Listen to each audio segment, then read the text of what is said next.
Hello guys, sebelum saya menjelaskan materi yang akan dibahas di video ini, alangkah baiknya saya memperkenalkan diri saya terlebih dahulu.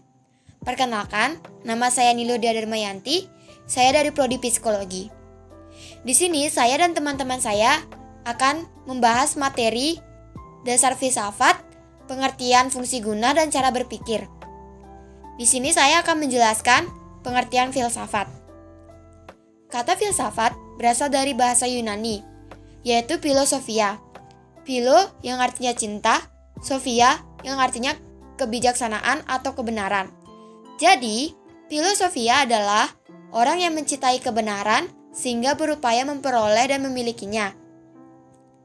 Filsafat umum merupakan mata kuliah yang memberikan dasar dan landasan berpikir logis, sistematis, dan metodologis. Sekian penjelasan dari saya tentang pengertian filsafat. Penjelasan berikutnya akan dijelaskan oleh teman saya. Terima kasih. Setiap diskursus tentang metodologi memerlukan sentuhan-sentuhan filsafat. Tanpa sense of philosophy, maka sebuah metodologi akan kehilangan substansinya. Kata filosofia ditransformasikan ke berbagai bahasa. Dalam bahasa Arab disebut falsafah, dalam bahasa Indonesia disebut falsafat atau filsafat. Dalam bahasa Belanda dan Jerman disebut filosofi. Definisi filsafat berdasarkan watak dan fungsi. Di sini saya akan menjabarkan menjadi 5 kategori. Ya, dan saya akan jelaskan satu persatu. Yang pertama ada informal, yaitu sebuah sikap dan kepercayaan yang diterima secara tidak kritis. Jadi hanya berpatokan kepada sesuatu hal yang dilihat saja tanpa menjelaskan lebih rinci sesuatu hal tersebut. Yang kedua ada formal, yaitu sebuah sikap kritis atas kepercayaan yang dijunjung tinggi.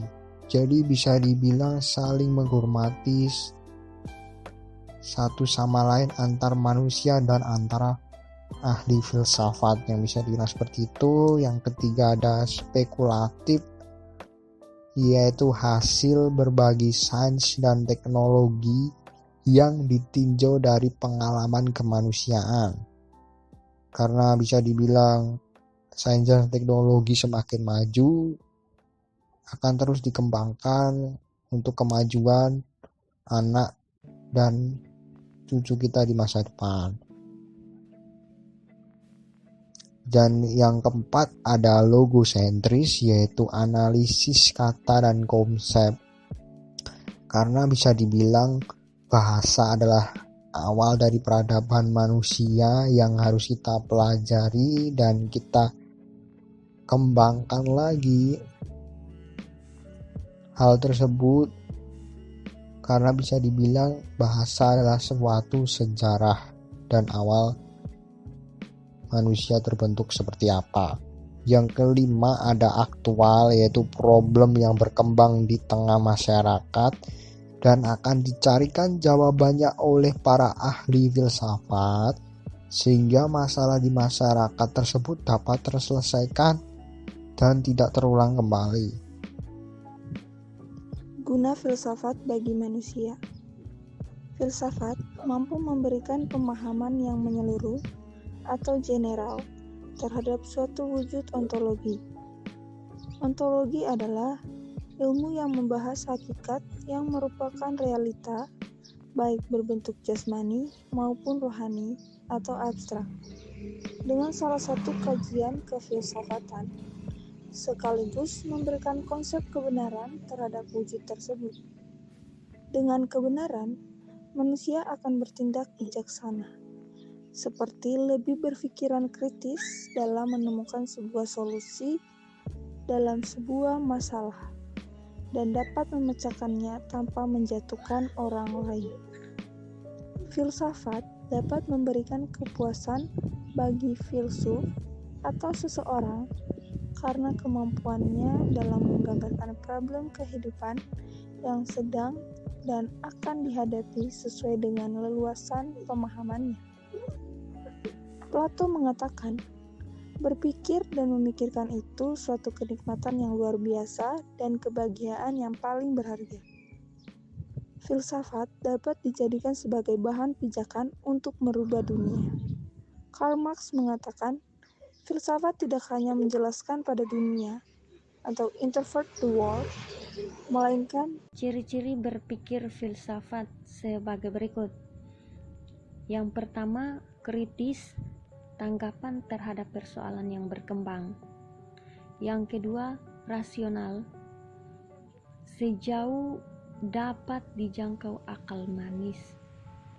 Yang ketiga, reflektif, adalah mencerminkan pengalaman pribadi. Yang keempat, konseptual, hasil konstruksi pemikiran.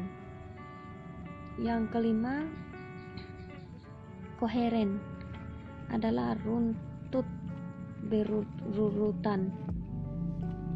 Yang keenam, konsisten, berpikir lurus atau tidak berlawanan. Yang ketujuh, metodis, adalah cara untuk memperoleh kebenaran. Yang kedelapan, komprehensif, menyeluruh, bebas, dan bertanggung jawab. Radikal berpikir. Radikal artinya berpikir sampai ke akar permasalahan. Sistematik adalah berpikir logis sesuai aturan langkah demi langkah, berurutan penuh kesadaran dan penuh tanggung jawab. Universal dan komprehensif, berpikir secara menyeluruh, tidak terbatas pada bagian tertentu, tetapi mencakup seluruh aspek. Spekulatif adalah berpikir spekulatif terhadap kebenaran yang perlu pengujian untuk memberikan bukti kebenaran yang difikirkannya.